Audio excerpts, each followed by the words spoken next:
the Hookup on Music with your host, Tony Bird. Welcome, everybody, to the Hookup on Music, episode 109. I am your host, Tony B., and I am glad to be here celebrating St. Patrick's Day weekend with you this amazing March 15th, 16th, 17th, whatever you're listening to this. Just thank you so much for joining us. And as always, if you can, please hit the like and subscribe button. Would really appreciate that. But let's get started. How has everybody's week been? What have you been listening to? These are the questions that I love to start every single episode because, well, how have you been? You know what I mean? It's important to ask these type of questions because you know what? I care, everybody. I really do.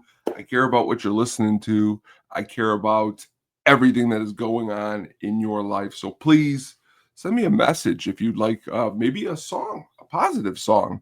You could go on the Hookup on Music at Twitter if you'd like to do that. I'm also available on Blue Sky as Chalza. I am there. I am anywhere. Please do. Starting next week, even I'll have my email listed. If you would like to send out some requests, would always really appreciate it. But what do we have on the docket this week? A lot of good stuff, as always, which is, well, isn't that what we come here for? Some good tunes, some good stuff to talk about. But let's get started. A band that we have never talked about on the show because honestly have not really listened to them too much, but everything that I have heard about them musically and kind of sonically and where they kind of go all over the map, I am always very interested. So let's dig into our new releases this week and I will share who I'm talking about.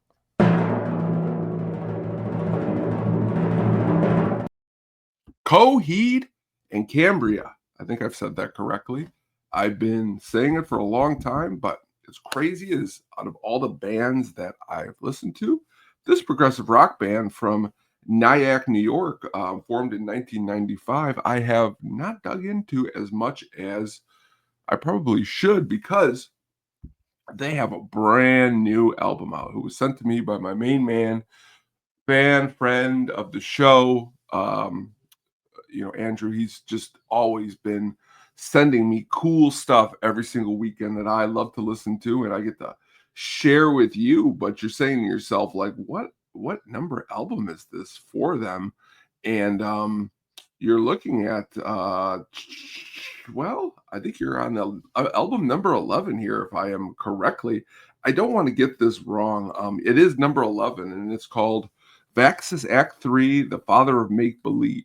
Which, doing some research, there is a Vaxxus Act 2, which came out in 2022, and a Vaxxus Act 1, which came out in 2018. But The Father of Make Believe is the brand new album. And from a first listen, I enjoyed what I heard. Musically, they are very, very, very eccentric in the most amazing way. But the album as a whole, which is 14 songs and 57 minutes, which some of these songs track at, of course, over our 5-minute track listing that we always talk about, that we love here at the Hookup on Music. But songs like, Searching for Tomorrow really, really came out of the gate quick and fast. Goodbye Sunshine, another really, really good one. But this is my first time listening to them. So I'm pretty excited to go back and start listening to some of their other albums, like Good Apollo on Burning Star 4 Volume 1. That's a crazy album title. In Keeping Secrets of Silent Earth 3. You going through these other Vaxxus albums will be definitely something that will be interesting for me. The second stage, Try By and Blade. You can't tell me that these guys don't have super awesome album titles. So if you yourself are a fan of Coheed and Cambria and have listened to some of their music, please share with me your thoughts or maybe where I should get started. Andrew says I should start at the beginning, which generally is the consensus that I go with. But some people say the beginning will sound different than maybe current, which is probably the truth. But is it always awesome to dig in and see a little bit deeper, a little bit farther, what could possibly come? So please let me know what you think on this new album by Coheed and Cambria, which generally, again, Searching for Tomorrow is a great track, like I stated. A lot of people, again, The Father of Make Believe is the new album, so check it out. What do we got coming up next here?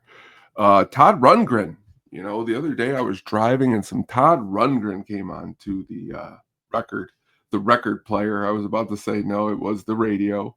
And he's such an enigmatic figure for me. And I don't even know if that's a word but I'm an enigmant. I'm going to make that up. And if you don't know what that word means to me, what it means is a man who possesses all of this talent in so many different avenues and alleys as a producer, as part of a band, as a solo artist.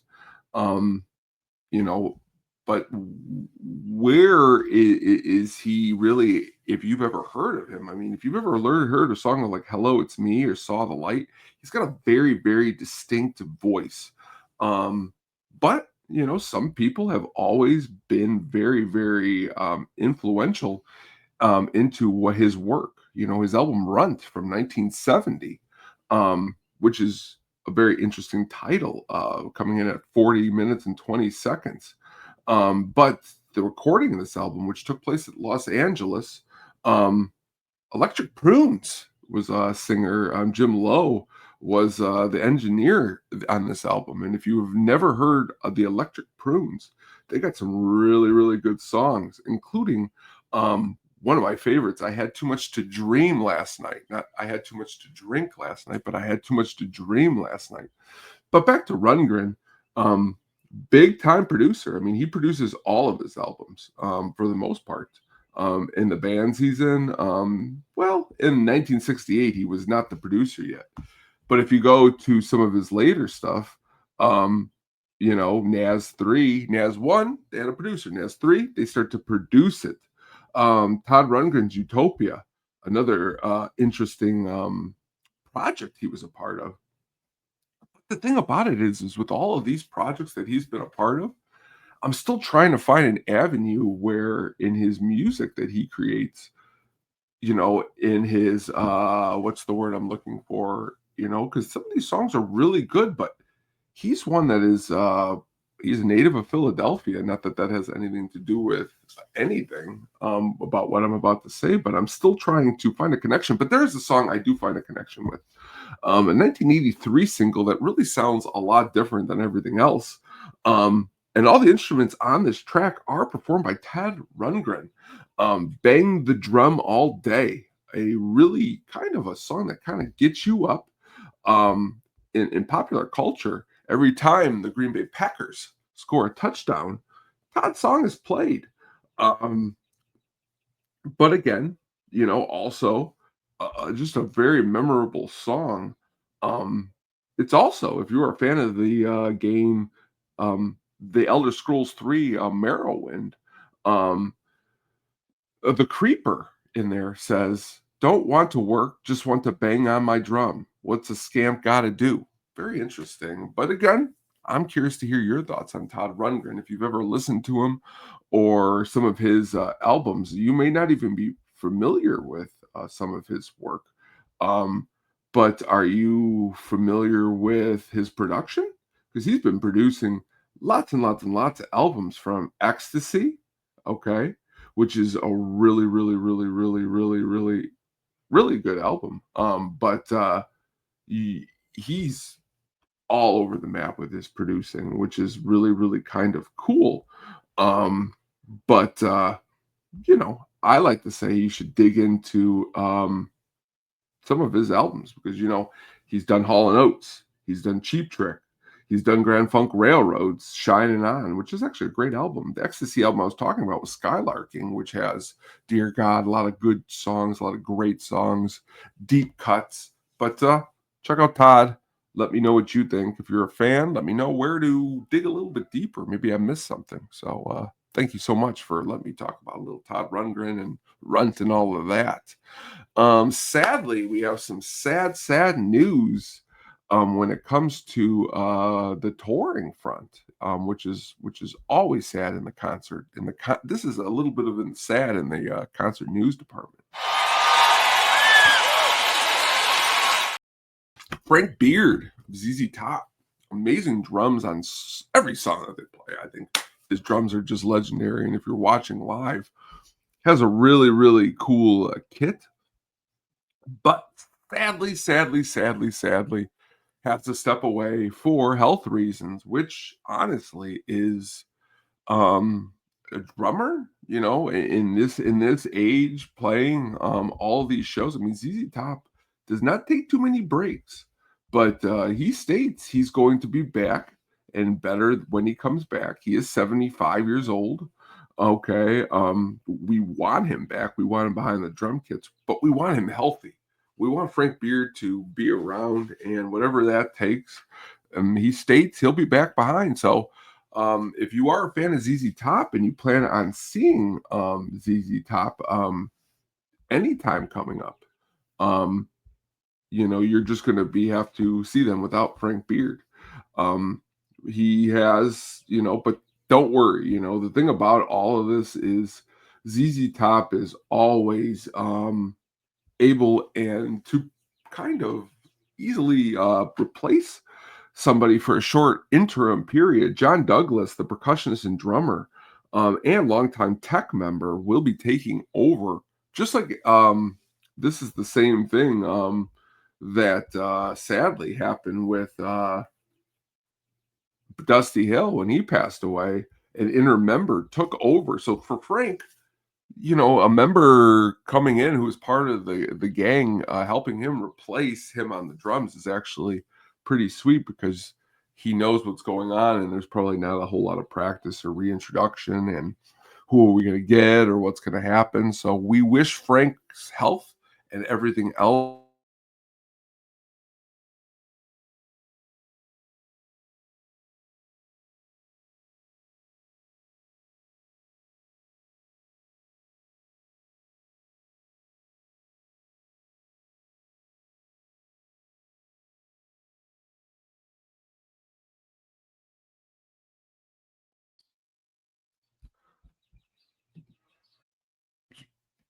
So we wish, as if I was cut out right there and you missed that, we wish Frank the best. Everyone, please wish Frank the best because he's an amazing drummer. Tonight, what is our song of the week? Well, it's a good one here. We always come prepared to bring the good stuff here for you. But our song of the week, let's get to it. Slayer. The track "Rain in Blood" is where we're gonna go a little bit tonight, which is a excellent track off of the 1986 album of the same title. But not really the same title. This is kind of a little bit. The title is "Rain in Blood." I've always got this a little bit confused. That's why it's great here on the show to be able to correct my errors. But truthfully, it is "Raining Blood." "Raining Blood" is the title of this song, the one that I'm talking about, which also came out October 7th was the release date for this one. Jeff Hanneman was the composer, produced by one Rick Rubin, who we've talked about on the show before, a producer. But the song itself starts with a real creepy rain, which, well, we like a little bit of creepy rain around here. So if you like rain and you never heard this track, which if you are a fan of metal, which I know we got a lot of metal fans out there, then where this song is going from there. Kerry King has stated that this song is his favorite song to play live. It is 4 minutes and 14 seconds, but of course, with that rain, the actual music part is a little bit lower. Excellent band to see live and play this song live, which I have been lucky in so many regards to be able to see that. But you know, um, it's crazy because it, it, Hanneman stated that he envisioned a scene from a dark street or a bloody black alley. Um, and Waiter described as a banished soul, awkward, hungry for vengeance. Um, the second verse, written by Kerry King, um, was just really, really crazy too. It's about a guy who's in purgatory, which honestly, song is heavy and lyrical matter is heavy, and it's just not, if you are a song that likes something a little bit more slower or melodic, not in that vein, you're not going to get it with this one. You're going to really, really, really enjoy this one. Author DXR has said that it's the it's just greatest riff since Black Sabbath's Sweet Leaf, which is a huge, huge honor. The intro is as big as two harmony than the first beat than Lombardo does. Dave Lombardo's drums on this track is, um, again, being super young and hearing this for the first time, was not disappointed in any way, shape, or form because you know why? It's Slayer. How can you really ever be disappointed in Slayer? So when talking about this, and even seeing them live, and you hear that rain effect hit, you're not going to be disappointed. The song's been covered by lots and lots and lots of heavy metal bands: Melvin Creation, Diecast, Quiet Company, Reggie and the Full Effect, Natalie Prass, Havoc, some really, really crazy stuff. Um, but it's just it's even Little Wayne, Little John, I'm sorry, I almost said Little Wayne. Little John, did some sampling of the song, which we won't get to tonight. But again, it's a great song. The song was also covered by Tori Amos, on her studio album, Strange Little Girls. Very interesting. It was suggested by her bass player, Justin Metal Johnson.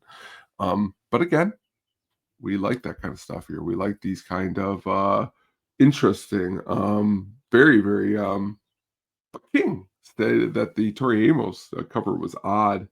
Um, but that's generally where, if you're a band like Slayer, where is this going to go? And the double bass drums and the guitar riffs definitely make this a memorable track, and one that we had to talk about tonight. Why wouldn't we talk about this great song? Um, but also talking about great songs and great artists and newer artists is this new album by Sam Fender, People Watching, which again, going from Slayer to Sam Fender is definitely not something that most people have on their bingo charts. But this album came out back in February 21st. And there's this song, People Watching. The song is definitely one that I think that if you are a fan of bands like, I heard somebody compare it to War on Drugs, you may hear a little bit of that. But Sam is just an excellent, excellent musician, who is playing with some great musicians on here. He does piano, he does the guitar, keyboards, glockenspiel, electric guitar, organ, harmonica. A lot of good tunes on this album. Was a fan of Sam's last album, 17 Going Under. We talked about that on here. Um, but you know what? We're always game for more some Sam Fender. When I hear his name, I always think of the Fender guitar, of course. I'm sure I'm not the only one. But it's crazy because it's it's it's I brought up the War on Drugs. He actually worked with the leader of the War on Drugs, Adam Grandschuziel. I think I got that correctly. But it's always cool when people dig into songs and tracks together, because that's where you could hear a little bit of influence, like back to Todd Rundgren. His influence on every song he was a part of was just great and amazing, and just so influential. But this album is 48 minutes and 32 seconds. You're not going to be disappointed. If you are a fan of War on Drugs, he also does some synthesizer, acoustic guitar, keyboards, and sequencer, Wurlitzer electric piano. Dig into this album. Great album. Not going to be disappointed. Would you be also, because if you haven't yet, go back and listen to this past Friday's at the show, where for my soundtrack pick of the week, I dug into Elizabethtown. Another great soundtrack. If you're looking for a good one, which I'm going to dig into a little bit more this upcoming Friday, is going to be Tom Petty and the Heartbreakers. She's the One soundtrack. So please, please, please, please, please tune into that. That's going to be a really good little segment. And also gives you some movie news and movie amazingness. We just talked about De Niro's worst films, which boy, there were quite a few. So dig into that, please. Who doesn't want a little bit of petty in their life? Tonight's artist of the week. Who are we going to talk about? Who is the artist of the week? We've decided to talk about a little band called Siouxsie and the Banshees. Have you ever listened to Siouxsie and the Banshees? You might be asking, when did this band? Around 1976 is when they got their start, all the way to 1996. This is their period of just pretty much amazingness. They met Siouxsie Sioux and Stephen Severin, who are some of the main important members of the band, met at a Roxy Music concert in 75. They were looking for something new to be a part of. But also around the same time, Sex Pistols are coming around. So you hear what you're getting. You're getting a little bit of the old glam from the Bowie and the Roxy Music, all the way to the Sex Pistols. So I think what I get from Siouxsie Sioux is if you pretty much took both of the attitudes of those bands and put them together, definitely add up to what I think to be just a great, great, great band with so many great albums. The Scream from 1978 is their debut studio album, which has lots and lots of good tracks on it. John McKay was on guitar and Kenny Morris was on drums on this album. But the tracks on this one, Pure, Overground, Carcass, they do a really awesome cover of Helter Skelter. Songs over 5 minutes, songs that go deep. Join Hands is their second album, which is, again, has Kenny Morris. Stephen Severin plays bass and some really good backing vocals. But again, we are all in for Kaleidoscope, their third album, which, to be fair, this is the one where I think they really start to pick up. Budgie joins on drums. Great, great, great drummer. John McGeoch plays guitar, and they join Siouxsie Sioux and Stephen Severin, and just an amazing, amazing album with great tracks. Happy House, which I've mentioned on the show here before, which could honestly be a great, great, great thing. But you know what? This is exactly what makes this the artist of the week.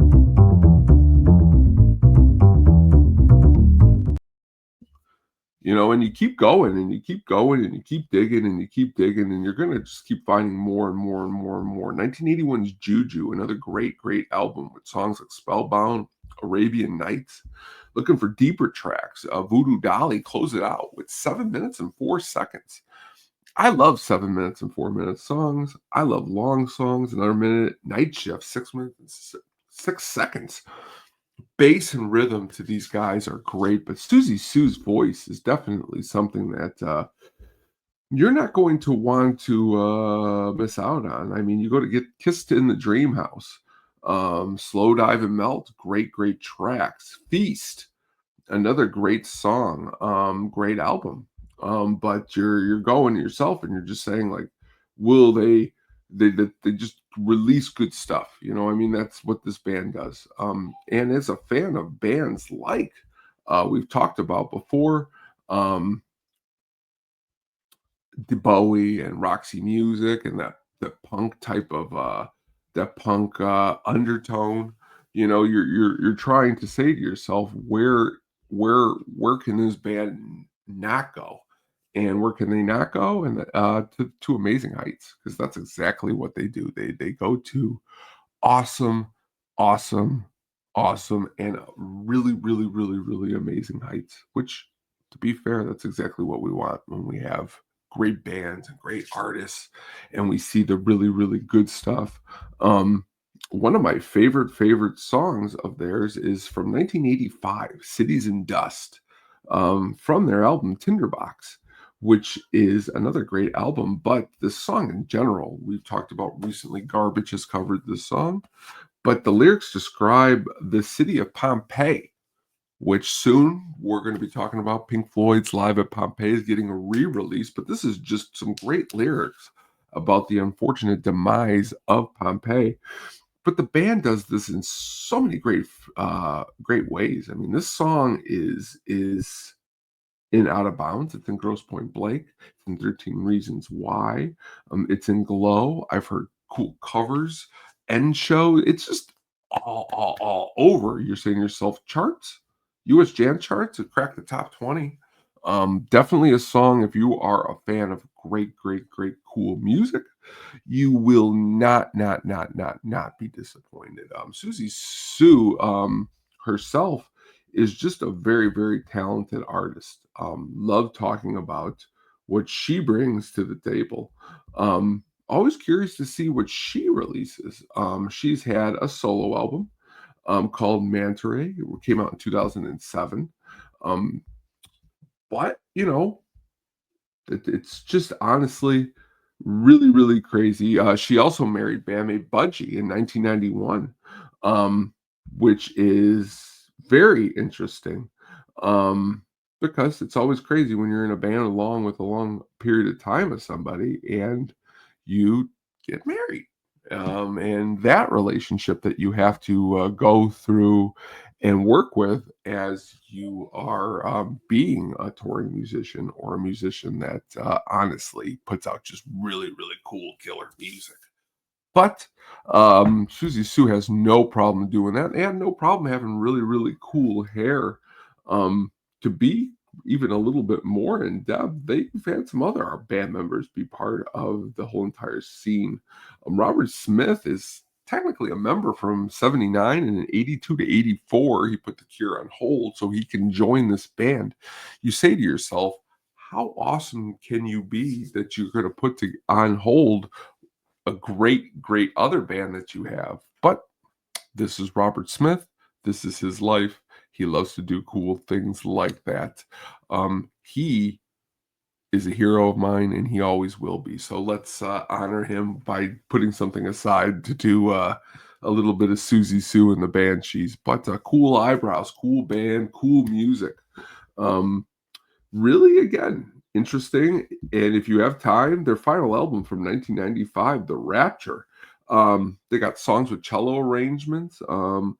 Really, really interesting. John Cale was a part of that. Who's John Cale? Amazing member in the Velvet Underground who sadly passed away. Not at all, which is crazy because I love John Cale and I don't want him ever to pass away. I was thinking of other great members who have passed away from the Velvet Underground, who next week we're going to talk about a little bit more. That was kind of like a little bit of a lead in here. But check out Siouxsie and the Banshees. Tell me your favorite songs. Can't wait to hear them. Also, can't wait to hear, maybe if you get an opportunity, where are some of your favorite places that you like to see concerts? Where is the furthest that you are willing to drive to see a show that you would enjoy and that would just blow your wig back? That's the segment here, blow your wig back.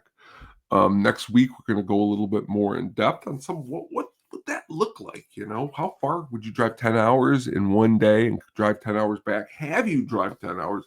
Maybe I have, maybe I haven't, but there are places and there are concerts that who wouldn't be willing to do that for? Because to be fair, I'm really willing to drive anywhere these days just to be able to see something awesome and share an experience with music, because that is exactly what is the coolest thing. And it makes you feel great after a long week, which is exactly what it has been. It has been a super long week, but let me just tell you, I appreciate and I share all of my great vibes with you, and I hope you are sending them back here to the Hookup on Music, because positive vibes and sometimes dark days, which is a track by artists like Cold Chamber and Stabbing Westward on the more of the heavy side. But we want bright days around here. Brought it up earlier. Please check out At the Show. Check out all the stuff that we do there on YouTube. Also have the audio versions of this show and that show all over the internet, Spotify, Apple, all over. Great time with my co-host, Yumper. Check out his articles on Sadistic Penguin Studios. If you haven't checked out our articles, go back and check those out. Thank you very much, everybody out there. My name is Tony B. This is the Hookup on Music, and we thank you very much for joining us, because you know what? Without you, we're not going to be here, and you're always here, and we're always here. We always love talking music. So have a great weekend, and everyone else out there, have a great weekend too, and peace and great week and everything else. We love you. My name's Tony B. This is the Hookup on Music. Thank you for listening. Please look out for the audio version wherever you jam.